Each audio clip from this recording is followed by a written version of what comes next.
The Fox 61 News at 6 starts now. A story that has captured the attention of the nation. An ICE agent shot and killed a 37-year-old mother of three named Renee Good in Minneapolis yesterday, and her death has caused widespread controversy, some defending the agent and others protesting immigration enforcement. And we find that here in Connecticut tonight as well. We have team coverage from Hartford and New Haven of people protesting yesterday's shooting. Thanks for watching the Fox 61 News at 6. I'm Brent Harden. And I'm Sarah Sanchez. An anti-ICE protest began a few hours ago in New Haven. We'll get out to her, Kay Pattyfoot, in just a second. But first. So you just want to be extra careful with making sure your doors are locked and stuff like that, which we normally probably wouldn't, because normally we feel safe.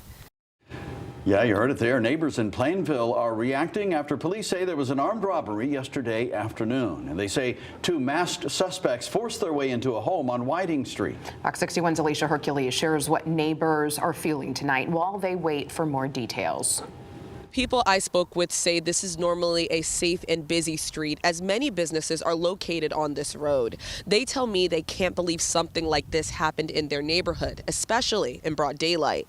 We saw several cop cars here for some time, and we were concerned. Cynthia Bentoncourt has lived in the area for 2 months. She says she would describe this neighborhood as safe and quiet. Seems like we have like an older community, a more reserved community, but this was pretty surprising. That's what made this reported home invasion a shocking surprise for her community. It was just after 1 o'clock in the afternoon when police say they responded to a call on Whiting Street for an active home invasion. They say the two suspects, who wore masks and were dressed in all black, forced their way into the home. At least one of the suspects was armed with a handgun and showed it to the victims during the robbery. Police say they stole the victims' phones and wallets. The suspects got into a silver car with one other suspect who was driving. Investigators say they drove away southbound towards Southington. The victims were not hurt in the robbery. Based on the evidence gathered, police believe this was likely a targeted attack. Andrew James has lived in the area for years. He finds the timing of the robbery especially shocking. Midday is pretty crazy. You know, coming into somebody's house stealing stuff is wild. Police have not announced any arrest in this case. They're asking anyone with information to contact their detective division. In Plainville, Alicia Hercules, Fox 61. All right, Alicia, thank you. Well, new here at 6, a group of people were shot at, fired upon in East Haven this afternoon when they gave an item to the suspect who bought it from them online. That's according to police. Yeah, this happened in the McDonald's parking lot on Main Street just before 2. Investigators say when they handed it over, things turned physical. At one point during the struggle, the suspect pulled out a firearm, which then turned into a struggle for that firearm. Now, witnesses told police several shots were fired. Thankfully, no one was hurt. And now police are searching for a suspect. So if anyone knows anything, reach out to police. We felt it outside today, the January thaw making its presence known, and we've got a few more days before winter reality comes back to bite us. 40s as we head through the next couple of days, but we have a couple chances for rain to go along with it. Temperatures right now are in the 30s to right around 40 degrees. One thing I did want to let you know about is there could be some areas of patchy fog tonight, and fog is made up of little water droplets, and with temperatures that will be around or below freezing as we head towards daybreak, that could deposit a little icy glaze on things. So we're just saying maybe check in with the Fox 61 morning show crew to let you know if there's any trouble spots to start off the day tomorrow. Luckily, the roads are treated, so this isn't going to catch, road treatments off guard. However, anything that's not treated could be sneaky slippery. Here's a look at low temperatures tonight. 25 for Windham and 33 for a low temperature for the New Haven area. By 10 a.m., temperatures are in the upper 30s, and high temperatures will be in the mid to upper 40s as we head through the afternoon. After 3 or 4 o'clock, we will see a rising chance for a few scattered showers. We are not looking at much rain. I think we get less than 1/4 of an inch, but it will be a little bit damp around this time tomorrow for the evening commute. What about beyond that? I think we're going to start off the weekend dry, heading into Saturday morning with some sunshine, but same timing as what we're expecting for tomorrow. Late Saturday afternoon and Saturday night, we'll see another chance for rain, and I think this will be a little bit more significant. Luckily, most of it clears out by the time you wake up Sunday morning. Your full forecast is coming up. All right, Rachel, thank you. We want to take you now back out to Fox 61's Kay Pattyfoot, who's live in New Haven, where an ICE protest just wrapped up. Kay, what can you tell us? An hour ago, the courthouse steps behind me were filled with people who spoke out against the shooting and death of Renee Good in Minneapolis yesterday. Many speakers criticized the Trump administration and said the way ICE has been handling arrests is not okay. Some say when they saw the video of Renee Good being shot at, they were upset.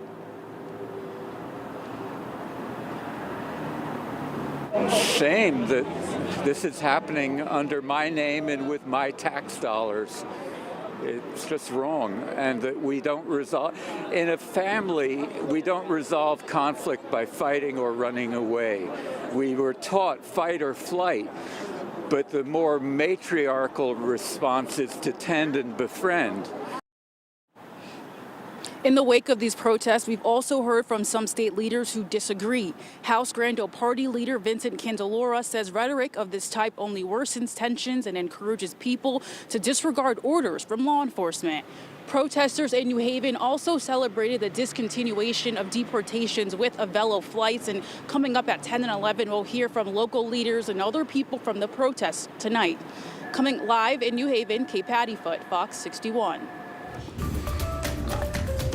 Well, tonight, Danbury police are searching for the person who shot and killed someone last night. It happened inside a townhouse on Lake Avenue.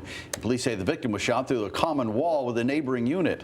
Fox 61's Solene Arif talked to people in the area about that shooting. Police were called to this tan townhouse around 8:30 Wednesday night. By the time they got here, whoever fired the gunshot was gone. Now they and the neighbors who live here have a lot of questions about what happened. Here on Lake Avenue, James Pope is wondering the same thing a lot of people are in Danbury. What happened at this house? Kept hearing sirens outside, and then when a bunch of them all came to a stop, screeching kind of, I looked out the window and there were basically cops and emergency vehicles from my house all the way up the hill. The victim, identified as 37-year-old Victor Quispy, was taken to the hospital where he was pronounced dead. Police say it was a single round that traveled through a wall at this house and hit him. I did not hear any gunshots. My hearing's not that great to begin with, watching TV. The police were here till 1 o'clock sorting it out. They had it all taped off. Pope says he shares his back driveway with the people who live at that townhouse. It's somewhere he greets his neighbors, not somewhere he thought would turn into a deadly crime scene. I have a garden over on the other side, and so they wave to me, and we're generally pretty friendly with each other. Back in August, police said another shooting happened along Lake Avenue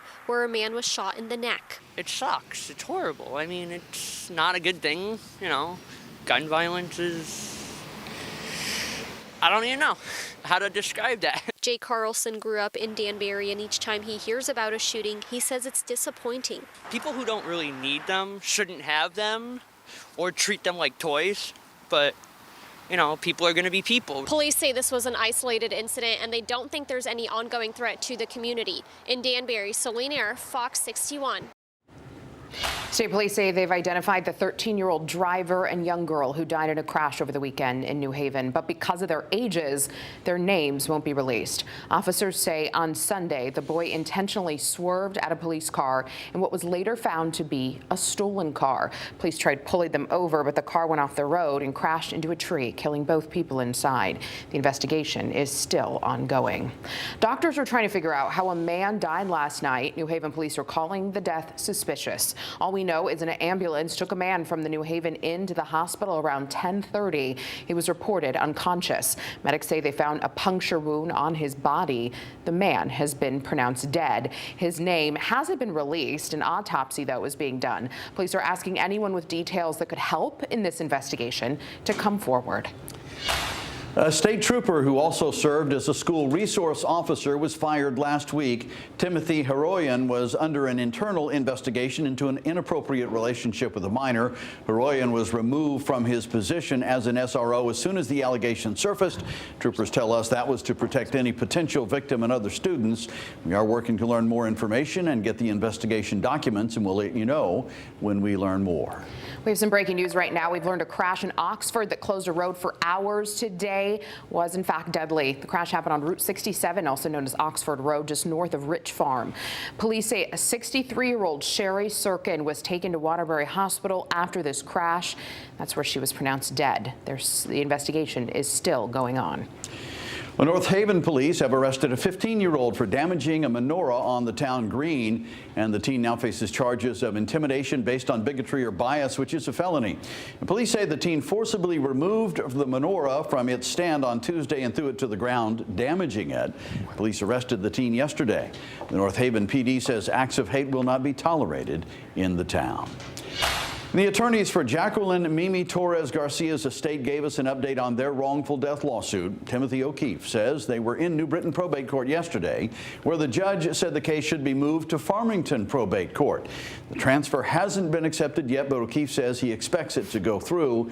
Mimi's estate was given the green light early last month to file the $100 million lawsuit against the state and DCF. Court documents say her mother, her mother's then boyfriend, and her aunt all played a part in her death. The man's been arrested in connection to a deadly hit-and-run crash in Waterbury. Police say officers responded to Reedville Drive on December 28th over reports of a person hit by a car. The victim, Sabrina Starkey, was taken to the hospital where she died. Police say Dion Schoten was later identified as the driver. He has been taken into custody. Schoten has been charged with evading responsibility, resulting in death. A suspect has been arrested in connection to a bank robbery on New Year's Eve in Berlin. Police say on New Year's Eve, someone entered a bank and passed the teller a note demanding money and got away with a very small amount of cash. Police say Thomas Mara of North Haven turned himself in to police yesterday. He has been charged with robbery and larceny. And a Bristol woman was sentenced to prison today for her role in the abuse of a foster child. Darlene Berrialt was sentenced to 10 years, suspended after 2 plus 5 years probation. Berrialt's husband, Roger, is serving a 25-year prison sentence for sexually abusing and, in fact, impregnating that girl. The prosecutor said Darlene knew about the abuse but failed to intervene. As part of her sentence, Berrialt can't talk to anyone under the age of 18 and is not allowed to talk to the victim or her family until 2099. Her DCF foster license was also taken away. The victim, now an adult, has a $30 million claim against DCF, and a hearing in that case is scheduled for next month.